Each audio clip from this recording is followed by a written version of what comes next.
नमस्कार दोस्तों, स्वागत है आपका स्टडी फॉर सिविल सर्विसेज में। फ्री वीडियो के लिए चैनल को तुरंत सब्सक्राइब कर लीजिए और नोटिफिकेशन को जरूर ऑन कर लेना। हमारा फ्री वाला टेलीग्राम ये वाला ग्रुप जरूर से जरूर ज्वाइन कर लीजिएगा। टेस्ट को ध्यान से अटेम्प्ट करिए और बताइए कितना स्कोर आपने किया है, कितने सही किए हैं टोटल क्वेश्चन में से। सभी लोग अपना अपना स्कोर जरूर कमेंट करिए। बीपीएससी के लिए हमारा ये लेटेस्ट वाला ग्रुप आप ज्वाइन कर सकते हैं। फुल पेड को भी 8 नवंबर को स्टार्ट किया है, प्लस टेस्ट सीरीज वाला भी स्टार्ट किया है।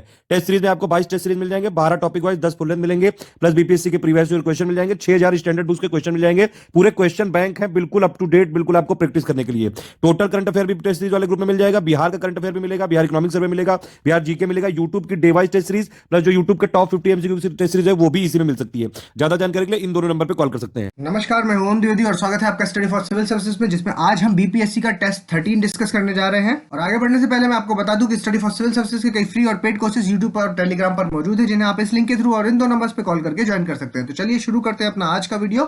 हमारा पहला क्वेश्चन है, निम्नलिखित में से दाराशिकोह के बारे में क्या सत्य है?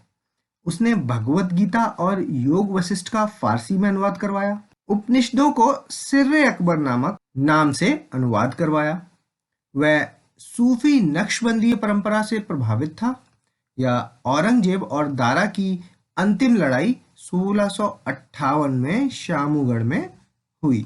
Which of the following is true about Darashikoh? He got the Bhagavad Gita and the Yog Vasisht translated into Persian, got the Upanishad translated as Sirre Akbar.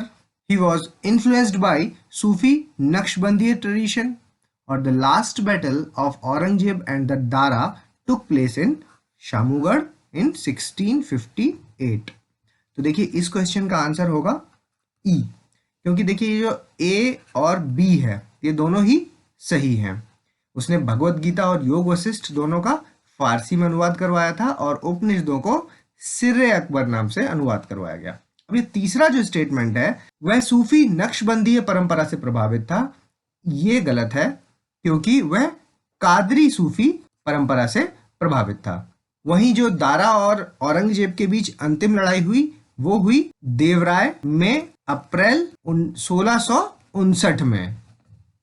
तो ये स्टेटमेंट भी गलत हो गया। तो दो गलत है और दो सही। आंसर ई। निम्नलिखित शासकों में से कौन सा सही ढंग से उनके शासन स्थान के हिसाब से मेल खाता है? Which of the following rulers are correctly matched with their ruling location? Alauddin Ali Shah Bengal, Mahmood Khalji Malwa, Bahadur Shah Gujarat, या मोहम्मद शाह प्रथम बमनी, या इनमें से कोई नहीं या एक से अधिक। तो देखिए इस क्वेश्चन का आंसर होगा ई, क्योंकि ये सभी सही मैच्ड है। किसने कहा है कि हुमायूं जीवन भर लड़खड़ाता रहा और लड़खड़ाते हुए अपनी जान दे दी? अबुल फजल ने, रॉबर्ट लेनपुल ने, गुलबदन बेगम ने, या W.A. स्मिथ ने, या इनमें से कोई नहीं है एक से अधिक। तो देखिए ये बहुत ही फेमस स्टेटमेंट है जो रॉबर्ट लेनपुल ने हुमायूं के बारे में कहा था। तो आंसर हो गया बी। हड़प्पा के बारे में क्या असत्य है? 1946 में मॉर्टिमर व्हीलर द्वारा उत्खनन, वहां से एक समाधि मिली है जिसका नाम R37 है, 12 कक्षों का अन्नागार मिला है, या पशुपति की मुद्रा मिली है। तो देखिए पशुपति की जो मुद्रा है वो तो मोहनजोदारो से मिली है। तो यहाँ पर पूछा था असत्य वाला, तो आंसर हो गया डी। और आपको पता होना चाहिए कि हड़प्पा का उत्खनन दयाराम साहनी और M.H. वत्स और व्यापक स्तर पर मॉर्टिमर व्हीलर ने 1946 में किया गया। दयाराम साहनी ने कब किया? ये किया 1921 में, और M.S. वत्स का था 1926 में। अष्ट महास्थान क्या है? 8 प्रमुख महाजनपद, 8 प्रमुख महाजनपदों की राजधानी, महात्मा बुद्ध से जुड़े 8 स्थान, या महावीर जैन से जुड़े 8 स्थान, या इनमें से कोई नहीं या एक से अधिक। तो देखिए 8 महास्थान है, वो है महात्मा बुद्ध से जुड़े 8 स्थान। और वो क्या क्या है? एक हो गया आपका लुम्बिनी, दूसरा हो गया आपका गया, तीसरा सारनाथ, कुशीनगर, श्रावस्ती, संकिसा, राजगीर, वैशाली। तो इस क्वेश्चन का आंसर सी। गांधार कला के अंतर्गत बुद्ध की किस प्रकार की मूर्तियों का निर्माण नहीं किया गया? Which Buddha statues are not built under Gandhara art. ठीक है, नहीं किया गया। ध्यान मुद्रा, अभय मुद्रा, वरद मुद्रा या धर्म चक्र मुद्रा। तो इस क्वेश्चन का आंसर है ई, क्योंकि गांधार कला में इन चारों मुद्राओं में मूर्तियां मिली हैं। निम्नलिखित उत्तर मुगल कालीन शासकों को में कौन सुमेलित है? Who among the following Mughal period rulers is well matched? Bahadur Shah प्रथम, शाह बेखबर, जहांदार शाह लंपट मूर्ख, फरूख शेर घृणित कायर या मोहम्मद शाह रंगीला। तो देखिए इस क्वेश्चन का आंसर हो जाएगा ई, क्योंकि उत्तर काल मुगल शासकों के कमजोरी के कारण ये जो नकारात्मक उपाधियां थी ये उनको मिली हैं। तो ये सभी सही मैच्ड है और आंसर ई। निम्नांकित में से किसने 1668 में सूरत में अपने पहले व्यापारिक कारखाने की स्थापना की?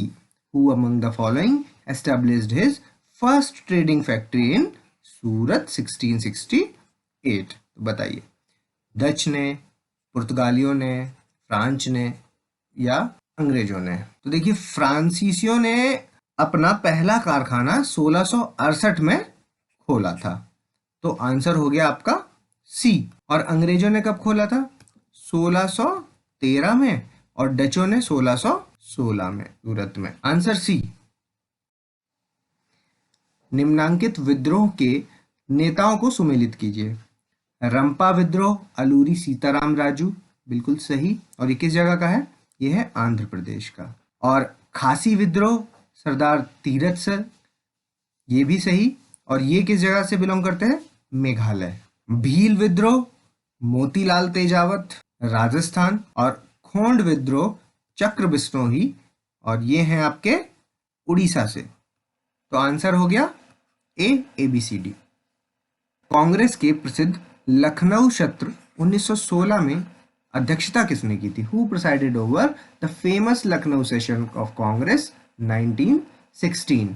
मिसेज एनी बेसेंट, श्रीमती एनी बेसेंट ने, मदन मोहन मालवीय ने, अंबिका चरण मजूमदार ने या SP सिन्हा, या इनमें से कोई नहीं है एक से अधिक? तो पहले तो ये देखिए ये फेमस क्यों है। ये फेमस इसलिए है क्योंकि एक तो इसमें गरम दल की वापसी हुई थी इसमें, इसी सेशन में, और दूसरा कांग्रेस और लीग के बीच लखनऊ समझौता हुआ था, तो इसलिए ये फेमस है। और इसकी अध्यक्षता की थी AC मजूमदार, अंबिका चरण मजूमदार ने। Answer C. जब सूर्य, पृथ्वी, चंद्रमा को एक सीधी रेखा में व्यवस्थित किया जाता है तो कौन सी पोजीशन बनती है? देखिए सन, अर्थ और moon are aligned in a straight line.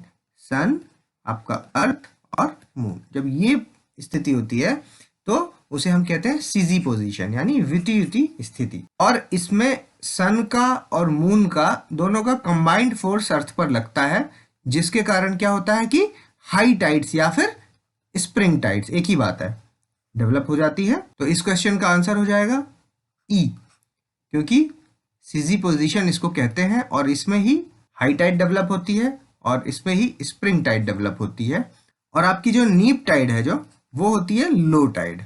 तो आंसर हो गया ई। निम्नलिखित में से कौन सा भूकंपीय क्षेत्र सही ढंग से मेल नहीं खाता है? Which of the following seismic zone is not correctly matched? Himachal Pradesh zone 5 में है, राजस्थान जोन 4 में है, उत्तरी बिहार जोन 4 में और उत्तराखंड जोन 5 में। नन ऑफ द अबव या इनमें से एक से अधिक। तो देखिए हिमाचल प्रदेश जोन 5 में है, बिल्कुल सही है। राजस्थान जोन 4 में है, ये भी सही है। आपका उत्तराखंड जोन 5 में है, ये भी सही है। और BPSC का एग्जाम है तो याद रखिएगा कि जो नॉर्थ बिहार वाला पार्ट है वो जोन 4 में ना होकर के जोन 5 में है। तो आंसर हो गया सी। रोमांच, साउथ सैंडविच, नेरेस डीप या नॉर्थ कैमन, ये सब कुछ डीप्स हैं इंपॉर्टेंट। तो ये पूछा जा रहा है कि किस महासागर के डीप्स हैं? आर्कटिक महासागर के, प्रशांत महासागर के, अंटार्कटिक महासागर के या अटलांटिक महासागर के? तो देखिए इस क्वेश्चन का आंसर है डी, ये सभी अटलांटिक ओशन के डीप से। वनस्पति के प्रकार को मिलाएं। Match the following types of vegetations. देखिए जीरोफाइट्स हैं जो हेलोफाइट, लिथोफाइट और पायरोफाइट्स। तो जीरोफाइट जो होते हैं वो होते हैं ट्रॉपिकल डेजर्ट, उष्ण कटिबंधीय रेगिस्तानी वनस्पति है। वहीं हेलोफाइट है जो वो लवणीय मिट्टी की वनस्पति है, सलाइन सॉइल वेजिटेशन है। और लिथोफाइट है जो वो आपकी हार्ड रॉक वेजिटेशन है। और पायरोफाइट फायर रेजिस्टेंट वेजिटेशन है। तो इस क्वेश्चन का आंसर हो जाएगा डी, बी, ए, डी, सी। डेंड्रियाटिक पैटर्न पाया जाता है छोटा नागपुर प्लेट्यू में, अमरकंटक में, तटीय मैदानों में, पूर्वी सिंहभूम क्षेत्र में, या इनमें से कोई नहीं या एक से अधिक। तो देखिए डेंड्रियाटिक पैटर्न आपका छोटा नागपुर प्लेट्यू में पाया जाता है। और ये होता क्या है डेंड्रियाटिक पैटर्न? मेनली ये फ्लैट और चौड़े ग्रेनाइट सरफेस में डेवलप होता है। ठीक है, तो आंसर हो जाएगा ए, छोटा नागपुर प्लेट्यू। समुद्र से गहराई तक समुद्र के बेसिन की व्यवस्था कीजिए। तो सबसे पहले आपका शेल्फ आता है, उसके बाद महाद्वीपीय ढाल आती है, उसके बाद महाद्वीपीय वृद्धि राइज आता है, और फिर अंतल मैदान यानी अबैसल प्लेन राइज आता है या प्लेन आता है। तो इस क्वेश्चन का answer A B C D, मतलब सब लाइन से ही लगे हैं, तो आंसर ए 1 2 3 4। वायुमंडल की संरचना के बारे में निम्नलिखित में से कौन सा कथन सही है? Which of the following statement is correct about the structure of atmosphere? तो हमें ये पता है कि सबसे नीचे ट्रोपोस्फियर होता है, उसके बाद फिर स्ट्रेटोस्फियर होता है, फिर उसके बाद मीजोस्फियर होता है, फिर आयनोस्फियर और फिर एक्सोस्फियर, है ना। तो देखिए जैसे जैसे हमारी हाइट बढ़ती है, हाइट बढ़ रही है, तो टेम्परेचर हमारा घट रहा है यहाँ पर ट्रोपोस्फियर में। और स्ट्रेटोस्फियर में क्या होता है? यहाँ पे हाइट बढ़ रही है, ऐसे बना लीजिए एक बार, हाइट सब जगह मान लीजिए बढ़ रही है। ठीक है, जब हाइट हमारी बढ़ रही है तो ट्रोपोस्फियर में टेम्परेचर घटेगा, स्ट्रेटोस्फियर में टेम्परेचर बढ़ेगा, फिर मीजोस्फियर में टेम्परेचर घटेगा, और फिर आयनोस्फियर में टेम्परेचर बढ़ेगा, और फिर एक्सोस्फियर में टेम्परेचर घटेगा। ठीक है, ऑल्टरनेट होता है टेम्परेचर का पैटर्न। तो अब देखिए आप, ट्रोपोस्फियर में temperature decreases with the increasing height, बिल्कुल सही स्टेटमेंट है। स्ट्रेटोस्फियर में बढ़ती ऊंचाई के साथ तापमान की कमी, गलत हो गया। मीजोस्फियर में बढ़ती ऊंचाई के साथ तापमान में वृद्धि, ये भी गलत हो गया। और आयनोस्फियर में बढ़ती ऊंचाई के साथ तापमान में कमी, ये भी गलत हो गया। तो आंसर हो गया हमारा ए, क्योंकि सही पूछा था। ICAR ने भारतीय मृदा को कितनी श्रेणियों में वर्गीकृत किया है? 12, 8, 7 या 9? तो देखिए Indian council of agriculture research ने मिट्टी को 8 भागों में वर्गीकृत किया है। और कौन कौन सी हैं वो 8? पहली अलूवियल सॉइल, जलोढ़ मिट्टी, उसके बाद काली मिट्टी ब्लैक सॉइल, उसके बाद लाल रेड वाली, फिर लेटरेट, फॉरेस्ट एंड माउंटेनियस, उसके बाद ड्राई एंड डेजर्ट, उसके बाद सेलाइन एंड एल्कालाइन, और एक और बची वेट एंड मार्शी। ठीक है, तो ये 8 हैं, इनको याद रखिएगा, कभी पूछ ले। Which of the following are the results of soil erosion? मृदा अपर्दन, मिट्टी के कटाव का परिणाम, मृदा अपर्दन के परिणाम पूछे जा रहे हैं बेसिकली। तो नदियों में बाढ़, सही है। भूजल स्तर में गिरावट, ये भी सही है। धाराओं का सिल्टेशन ऑफ स्ट्रीम, ये भी सही है। और मिट्टी की उर्वरता में कमी सॉइल इरोजन से ऐसा होता है, ये भी सही है। तो आंसर लगेगा ई। उष्ण कटिबंधीय सदाबहार वन निम्नलिखित में से कौन से हैं? Which of the following are tropical evergreen forest? Shillong plateau, eastern slope of Sahyadri में मिलते हैं, north part of peninsular plateau में मिलते हैं, फुटहिल्स ऑफ द शिवालिक्स में मिलते हैं, या इनमें से कोई नहीं या एक से अधिक? तो देखिए ये आपके शिलोंग प्लेट्यू में उष्ण कटिबंधीय सदाबहार वनों की बहुलता पाई जाती है। और बाकी सारे सह्याद्री का पूर्वी मैदान, सह्याद्री कौन सा हिस्सा है? ये वेस्टर्न घाट वाला। ठीक है, और प्रायद्वीपीय पठार का उत्तर पूर्वी भाग, शिवालिक की तलहटी, ये सभी आर्द्र पर्णपाती वन है। Tropical wet deciduous forest. तो आंसर लगेगा ए, शिलोंग का पठार, शिलोंग प्लेट्यू। भारतीय संविधान में निम्नलिखित में से कौन सा प्रावधान कनाडा से लिया गया है? Which of the following provision of Indian Constitution is taken from Canada? उपराष्ट्रपति का कार्य, function of vice president, CAG का कार्यालय, ऑफिस ऑफ कैग, सर्वोच्च न्यायालय का सलाहकार, क्षेत्राधिकार, सुप्रीम कोर्ट का एडवाइजरी ज्यूरिसडिक्शन, और मौलिक कर्तव्य, फंडामेंटल ड्यूटीज, या इनमें से कोई नहीं या एक से अधिक। तो देखिए, उपराष्ट्रपति का कार्य, फंक्शंस ऑफ वाइस प्रेसिडेंट्स हैं, वो हमने यूएसए से लिए हैं। कैग का जो कार्यालय है वो ब्रिटेन से लिया है, और मौलिक कर्तव्य हैं जो वो यूएसएसआर से लिए हैं। तो कनाडा से हमने लिया है सुप्रीम कोर्ट का एडवाइजरी ज्यूरिसडिक्शन। तो आंसर सी। संसद में प्रयोग की जाने वाली भाषा अनुच्छेद के तहत दी गई है। Language to be used in the parliament is given under article 116, 117, 120 या 123। तो देखिए, ये तो मोस्ट फेमस है, जिसमें जो कि ordinance making power of the president से रिलेटेड है। ठीक है, 116 है जो ये आपकी वोट ऑन अकाउंट से रिलेटेड है, और 117 है जो वो फाइनेंस बिल से रिलेटेड है, और 120 है जो वो आपका भाषा के बारे में बात करता है कि संसद में कौन सी भाषा का प्रयोग किया जाना चाहिए। तो आंसर हो गया सी। भारतीय संविधान के निम्नलिखित भाग में से कौन सा सही ढंग से मेल खाता है? Which of the following parts of Indian Constitution are correctly matched? देखिए, पार्ट 20 संविधान के संशोधन से है, एकदम सही बात है। पार्ट 9 नगर पालिका नहीं, पार्ट 9 पंचायत है। पार्ट 9 ए नगर पालिका है।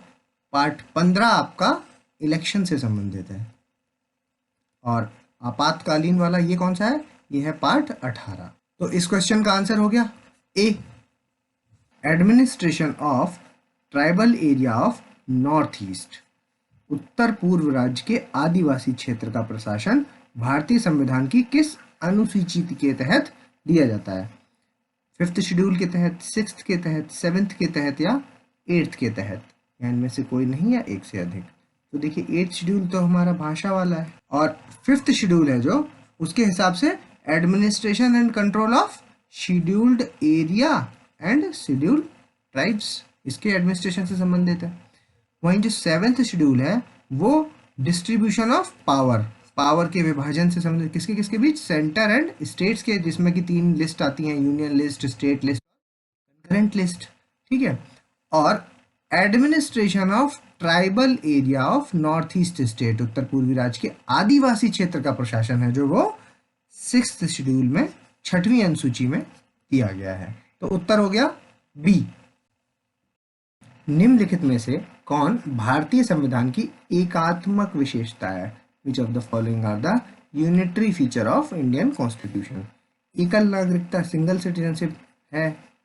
अवशिष्ट शक्ति केंद्र से संबंधित है। Residuary power belong to centre, ये भी है।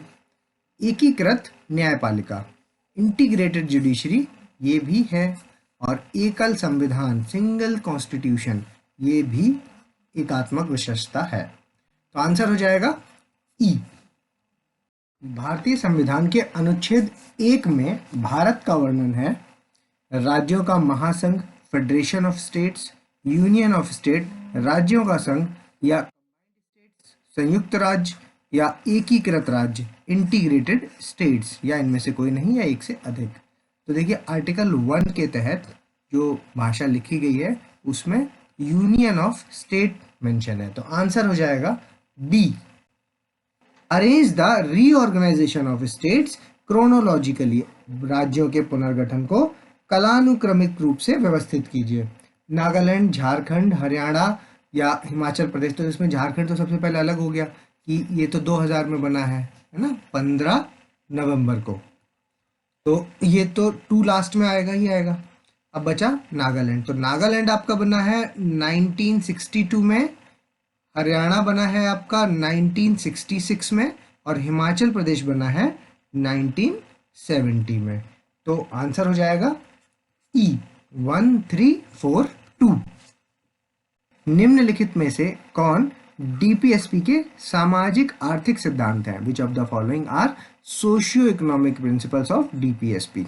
देखिए, सभी श्रमिकों के लिए जीवन स्तर और आराम का एक मानक सुनिश्चित करना, to ensure a decent standard of living and leisure for all workers, कुटीर उद्योग को बढ़ावा देना, to promote the cottage industry, न्यायपालिका और कार्यपालिका का अलगाव, separation of judiciary and executive, और देश के जंगल और वन्य जीवों को सुरक्षित करना, to safeguarding the forest and wildlife of the country. तो देखिए, ये और ये हो गए आपके लिबरल प्रिंसिपल्स। ये है गांधीयन प्रिंसिपल और ये है आपका सोशल इकोनॉमिक प्रिंसिपल। तो आंसर हो गया ए। निम्नलिखित में से कौन संविधान के अनुच्छेद 32 के बारे में सही रूप से मेल खाता है? Which of the following are correctly matched about article 32 of Indian constitution? बंदी प्रत्यक्षीकरण शरीर, habeas corpus to have the body, बिल्कुल सही। परमादेश दावे की वैधता, mandamus legality of the claim, ये गलत क्योंकि ये होता है को वारंटो। सर्टियोररी क्वैश ऑर्डर एकदम सही। उत्प्रेषण ऑर्डर निष्प्रभाव करना और अधिकार प्रच्छा कमांड, को वारंटो कमांड, ये भी गलत, ये होता है मैंडमस। तो इस क्वेश्चन में 2 सही हैं और 2 गलत हैं, ए सही और सी सही। तो इस क्वेश्चन का आंसर हो जाएगा ई। लिखित में से कौन से मूलभूत सिद्धांत हैं? Which of the following are under the doctrine of basic features? Federalism संघवाद, सेक्युलरिज्म धर्मनिरपेक्षता, यूनिटी एंड इंटीग्रिटी एकता और अखंडता, इंडिपेंडेंस ऑफ जुडिशरी न्यायपालिका की स्वतंत्रता, या इनमें से कोई नहीं या एक से अधिक। तो देखिए, बेसिक प्रिंसिपल के तहत ये सारे सुप्रीम कोर्ट के द्वारा डिफाइन कर दिए गए हैं। तो आंसर हो जाएगा ई। इन विच 5-year plan did green revolution started? हरित क्रांति किन 5-year प्लान्स में स्टार्ट हुआ था? सेकेंड 5-year में, थर्ड में, फिफ्थ में या 8th में? तो ग्रीन रेवोल्यूशन स्टार्ट हुआ था थर्ड 5-year प्लान में। तो आंसर हो गया बी। कब से कब तक था ये थर्ड ईयर 5-year प्लान?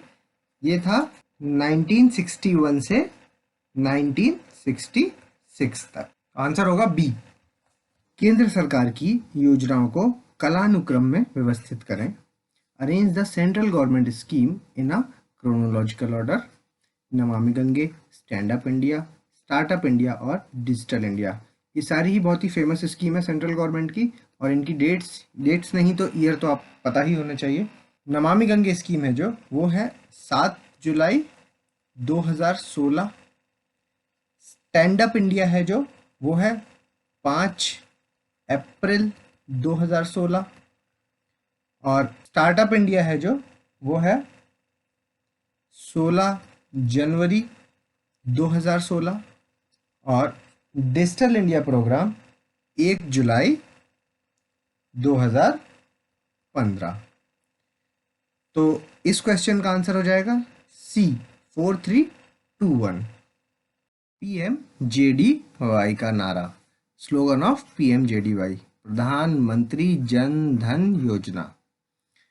मेरा खाता भाग्य विधाता, अपना खाता अपना हक, हमारी पहचान, मेरा खाता मेरा बैंक। तो देखिए, प्रधानमंत्री जन धन योजना का जो स्लोगन था वो था मेरा खाता भाग्य विधाता। Answer A. निम्नलिखित में से कौन सा मुख्यालय सही ढंग से मेल नहीं खाता है? Which of the following headquarters are not correctly matched? IRDA Hyderabad में है, सेबी मुंबई में है, PFRDA न्यू दिल्ली में है, ट्राई मुंबई में है, या इनमें से कोई नहीं या एक से अधिक। तो देखिए, बाकी सब सही है। ट्राई का जो हेडक्वार्टर है वो न्यू दिल्ली में है। तो आंसर हो गया डी। इरडा क्या है? Insurance regulatory and development authority. SEBI क्या है? Security and exchange board of India. इसके अलावा पीएफआरडीए क्या है? Pension fund regulatory and development authority. NABARD was established on 1980 में, 1972 में, 1982 में या 1990 में, इनमें से कोई नहीं या एक से अधिक। तो देखिए इस तरह के कुछ इंस्टीट्यूशंस होते हैं जो भारत के बहुत ही फेमस इंस्टीट्यूट्स हैं, उनके एस्टेब्लिशमेंट का ईयर पूछना एक पीसीएस का बहुत फेमस क्वेश्चन होता है। तो कुछ इंपॉर्टेंट इंस्टीट्यूशन को आप याद करके जाइएगा। फिलहाल नाबार्ड की स्थापना 1982 में हुई, आंसर सी। हृदय की धड़कन को नियंत्रित करने वाले हार्मोन्स हैं, hormones that controls the heart beat are thyroxine, adrenal, STH hormone या एडीएच हार्मोन्स, या इनमें से कोई नहीं या एक से अधिक। तो देखिए जो हार्ट बीट को कंट्रोल करते हैं वो है थायरॉक्सिन और एड्रेनल, तो दो हैं, तो आंसर हो जाएगा ई। निम्नलिखित में से कौन सही ढंग से मेल खाता है? Which of the following are correctly matched? कान की हड्डी होती है उसे स्टेप्स बोलते हैं, जांग की हड्डी को फीमर बोलते हैं, घुटने की हड्डी को पटेला और कलाई की हड्डी को कार्पल। तो इनमें से कोई नहीं या एक से अधिक, तो ये सारे ही सही हैं, आंसर लगेगा ई। निम्नलिखित में से कौन सा कथन सही है? Which of the following are correctly matched? Ligament द्वारा मांसपेशियों और हड्डियों को एक साथ जोड़ा जा सकता है। The muscles and the bones are joint together by ligament. तो ये स्टेटमेंट गलत है क्योंकि यहाँ पर टेंडन होना चाहिए।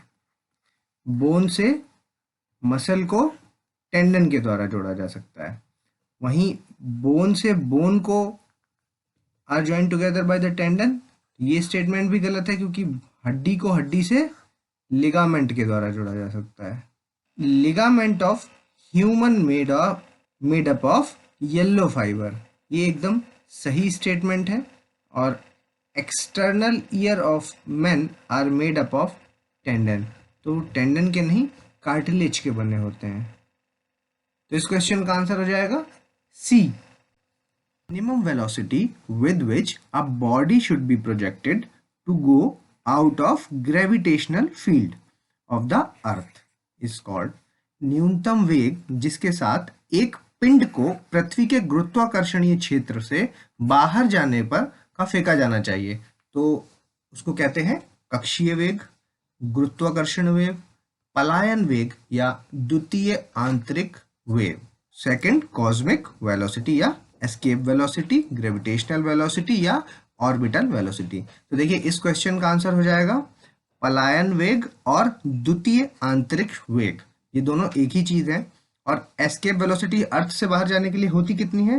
वो होती है 11.2 किलोमीटर पर सेकेंड। ठीक है, तो इस क्वेश्चन का आंसर हो जाएगा ई, क्योंकि एस्केप वेलोसिटी को ही सेकंड कॉस्मिक वेलोसिटी कहते हैं, द्वितीय आंतरिक वेग। डी ब्रोगली के समीकरण बताते हैं। De Broglie equation explains wave nature of the electron, electron की तरंग प्रकृति, particle nature of electron, electron की कण प्रकृति, dual nature of electron, electron की दोहरी प्रकृति या एनर्जी लेवल ऑफ शेल, कक्षा का ऊर्जा स्तर। देखिए कक्षा का ऊर्जा स्तर है जो वो पता चलता है हमें क्वांटम नंबर से, और इलेक्ट्रॉन की दोहरी प्रकृति है जो वो डी ब्रोगली समीकरण बताते हैं। तो इस क्वेश्चन का आंसर हो जाएगा सी। और वो जो डुअल नेचर जिसके बारे में बात करते हैं तो वो कौन कौन से हैं? एक को करते हैं वेव नेचर के बारे में और दूसरा पार्टिकल नेचर। ठीक है, इन दोनों की प्रकृति के बारे में डी ब्रोगली इक्वेशन से पता चलता है। तो आंसर सी। बिहार में कृषि क्षेत्र में पशुधन और जलीय कृषि का कितना योगदान है? How much livestock and aquaculture together contributes in the agriculture sector of Bihar? 7.1% of GSVA, 6.5%, 5% या 8%? तो ये डायरेक्ट इकोनॉमिक सर्वे से उठाया हुआ क्वेश्चन है। इसका आंसर है 7.1%। Net sown area of Bihar is approximately, Bihar का शुद्ध बोया गया क्षेत्र कितना है? 26%, 36%, 46% या 56%, या इनमें से कोई नहीं या एक से अधिक। तो देखिए इसका आंसर है 56%। Accounts for how much percent of the total sugar cane production in India? 7%, 3.5%, 5.5% या 2%, या इनमें से कोई नहीं या एक से अधिक। भारत में कुल गन्ना उत्पादन का कितना प्रतिशत बिहार में है? तो आंसर है इसका बी, 3.5%, और ये डायरेक्ट इकोनॉमिक सर्वे में दिया गया है। Maximum employment generating industry of Bihar for female workers, महिला श्रमिकों के लिए बिहार का अधिकतम रोजगार सृजन उद्योग कौन सा है?